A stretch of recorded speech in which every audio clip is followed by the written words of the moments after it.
Hello and welcome to my examination of Missing 411 Eastern United States, where we take a look at cases as presented in Missing 411 and compare that to what we can find in reality. It's been a while since I've updated everyone on the accuracy.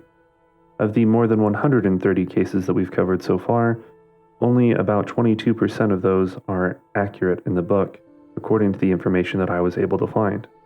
Today we are kicking things off in West Virginia. The chapter starts out with a startling claim, quote, "Each case in West Virginia is male, except for Shirley Ramsburg and Shirley Sherman." Close quote. Surely this is significant, until you look to see, there are only 5 cases covered in this chapter, which means that it's as close to a 50-50 split as you can get with an odd number. But enough of pointing out the obvious, let's proceed. Shirley Sherman. Shirley, who was 3 years old at the time, went missing on April 18, 1954, from 29 miles north of Franklin, West Virginia. Shirley, at some point, wandered off from her grandparents' house. Her absence was not discovered until the family went to look for wild onions. 48 hours into the ensuing search, Shirley was found alive, lying in a creek adjacent to an orchard about a mile and a half away. She had numerous cuts and bruises, but was in good condition. The area had not been searched before, but Shirley said that she had never heard any searchers and made no other statement. Let's review. She was lying along the creek, not necessarily in it. Most newspapers report that she was in the orchard, though. In addition to the cuts and bruises, her feet were also noted to be swollen, but otherwise correct. The searchers adopted a strange method that explains why Shirley never heard anyone. They paired off and went into the woods and stayed silent. They were hoping that they would hear Shirley cry. Further, Shirley did make another statement. She said that she left the family that day because she wanted to go home. Something that I want to point out real fast is that Paulides highlights that children are often found in or around creeks, as if it is unusual and it makes things mysterious. However, if you've been watching the whole series so far, you may remember the case of Lloyd Hockett. In that case, Paulides makes this statement, quote, "To leave the safety of the creek and climb up a mountain to a ridgeline makes no sense," close quote. This is where he was complaining that Lloyd, a 9-year-old, had left a creek that he was next to when he went missing. This just goes on to highlight the increasingly obvious pattern where whenever anything happens, it's strange. A boy leaves a water source? Weird. He would never leave a water source behind willingly. Others are found in or near water sources? Wow, there's no way it can be a coincidence that all these people are found in or near water. A missing child is found alive, sheltering in a cave? Well, there's no way they would have come across that cave on their own, or they would have known to have sought shelter. A missing child dies from exposure? Well, that just defies logic. Why didn't they seek shelter? Paulides asks these rhetorical questions far more often in the book than I mention, and I already feel like I mention it quite a bit. All it takes is just a couple of seconds of critical thinking and remembering what happened in the previous pages of this very book to make the average person say, wait a minute, isn't he contradicting himself a little bit here? Just something to keep in mind as it becomes really apparent in this next one. Shirley Ann Ramsburg. Shirley, who was 3 years old at the time, went missing on December 27, 1957, from Charlestown, West Virginia. Shirley was outside alone with her dog Brownie. After an hour, her father looked outside and saw that she was gone, and Brownie was running down the side of the mountain behind the home alone. Her father contacted a neighbor, and they searched through the night on their own before contacting authorities on the next morning. 2 bloodhounds separately tracked Shirley to a river, then stopped, indicating that she had crossed it. 2 days after she disappeared, Shirley was found lying next to a tree 2 miles from her home, alive. She was missing her shoes, coat, and socks, even though it was very cold. She had scratches and was suffering from exposure. She was found in a place that had been searched 2 times before. According to a newspaper, it was reported that, quote, "By late last night, She hadn't said a word, just cried and cried. Close quote. Here's what I alluded to a moment ago. In the chapter summary, quote, the noses of two bloodhounds, especially two tracking to the same location, do not lie. Close quote. So suddenly, Paulides has immense faith in bloodhounds, even though, if you remember in the last video, he criticized them in nearly every single case, even in cases where they actually located the person. We also find another familiar pattern here in review. The quote that he cites seems to imply that she, like others, refused to talk about the time when she was missing. Since an article doesn't explicitly state this, he chose to quote this line instead.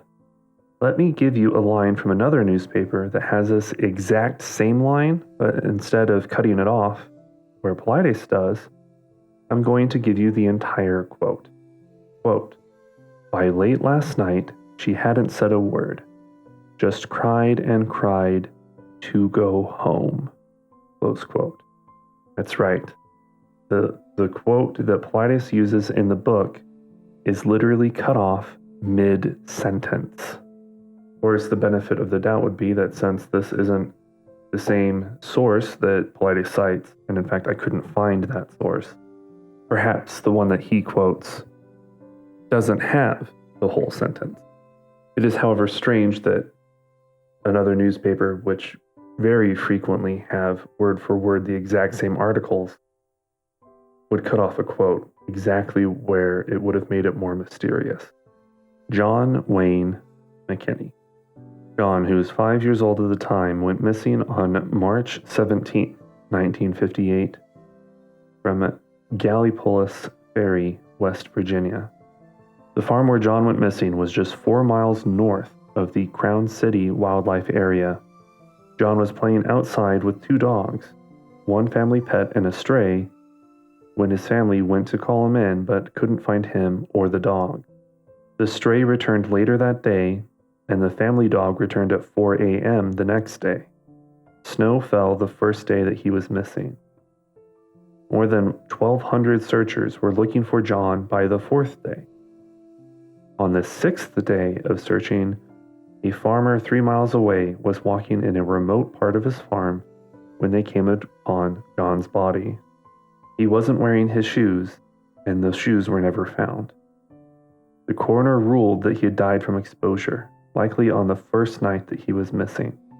Paulides theorizes that John was kidnapped, and the kidnapper kept his shoes as a trophy. Let's review. For the second point, the Crown City wildlife area was not established until 39 years later in 1997. It was a little bit more than just snow falling. It was a blizzard that exceeded even the 3 inches that Missing 411 cited. He was found in an area that was already searched. It's interesting that it wasn't highlighted in the book. For full transparency, I thought I should highlight that. And here at the end, as Paulides moves from facts to theories, is where we start to run into some more issues. The coroner further stated that there were no signs of foul play, and his body was found in an apparent sleeping position. Law enforcement abandoned the theory of kidnapping when the coroner's report was submitted. They all agreed there was no sign of foul play. Victor Dewight Shoemaker Jr. Paulides says that this is in his top 10 most unusual disappearances that he has ever researched. Victor, who was 5 years old at the time, went missing on May 1st, 1994, from Augusta, West Virginia. The community is very isolated and rural. Victor was at his grandparents' house at a family reunion. He and his cousins went out to play hunt turkeys in a wooded area at the base of a nearby short mountain. He said that he was hungry and separated from the rest of his group. When the boys returned an hour later, they learned that Victor did not make it back, and they showed his father where he was last seen. Authorities were called and a search began. A freezing rainstorm hit the area just hours after he went missing. A site was found on May 3rd that had a triangle of rocks with a stick in the middle, logs on each side, and freshly disturbed dirt. Paulides says that this may have been an arrow indicating a direction that Victor could be found in. The search was terminated after only 5 days and only went in a 2.5-mile radius. A cousin was asked what he thought happened, and he replied, quote, "Somebody hiding behind a tree got up and grabbed him," close quote. Paulides goes on to criticize police for saying that there was no foul play indicated, considering the above statement. On November 22, 1994, the West Virginia State Bureau of Criminal Identification said that there were no signs of foul play, but they asked for help from the FBI, even though the FBI has a formal policy that they do not assist in missing person cases. There were many roads in the proximity of where he went missing. Because of the cousin's statement about somebody behind a tree, Paulides says that he believes that Victor was kidnapped. Paulides also notes that Victor is one of the many boys who disappeared wearing a red shirt. Let's review. The issues begin to arise after point 9. In regards to the strange structure found in the woods, the only other reference I could find to this site was one on morbidology. They continued the statement that, quote, "It looks like somebody trying to build a house," close quote. So the people there didn't identify this as an arrow seeming to indicate direction. The search was temporarily closed somewhat early, as noted, but it was resumed with an additional 100 National Guardsmen just a few days later.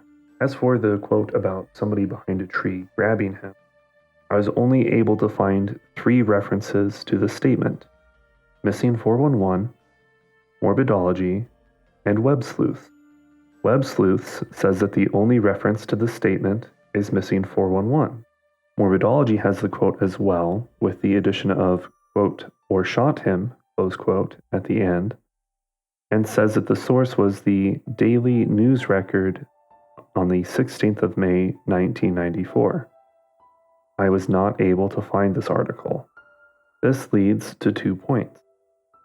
First, that morbidology includes the phrase "or shot him," while Paulides is shown to cut off quotes when he is trying to make a point.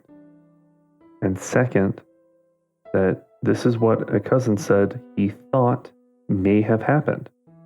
This is not based on anything besides this cousin's own imagination. Carry this further, Paulides seems to believe that law enforcement should take the baseless imaginings of a cousin more seriously than concrete evidence. As for the FBI having a formal policy about not searching for missing people, this is just patently false. According to the FBI's own website, they do assist in missing person cases for children under the age of 12. And while there are many roads in the area, none of them run through the preserve.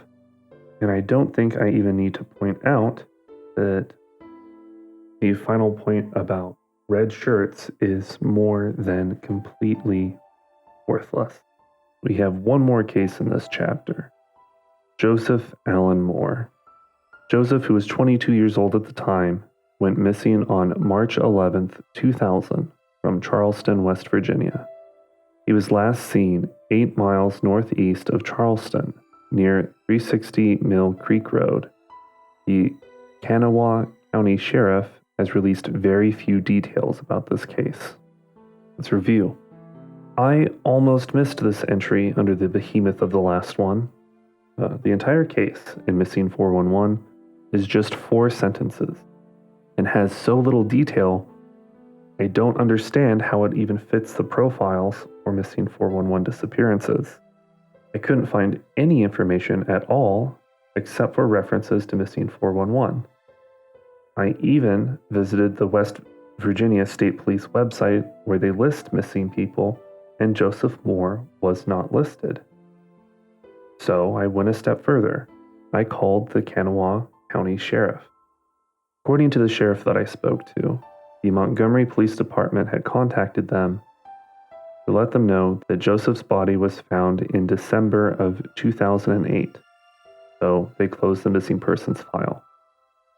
This also explains why the link to the page on the Charlie Project is broken. They advised me that they don't have any more information that they could share since I wasn't a family member.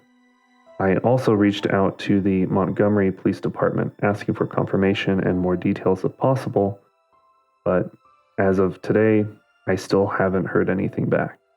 Because of all of this, I've spent way more time on this episode than I thought I would, given the number of cases in it, but we will pick up next time with Kentucky. Until then, take care.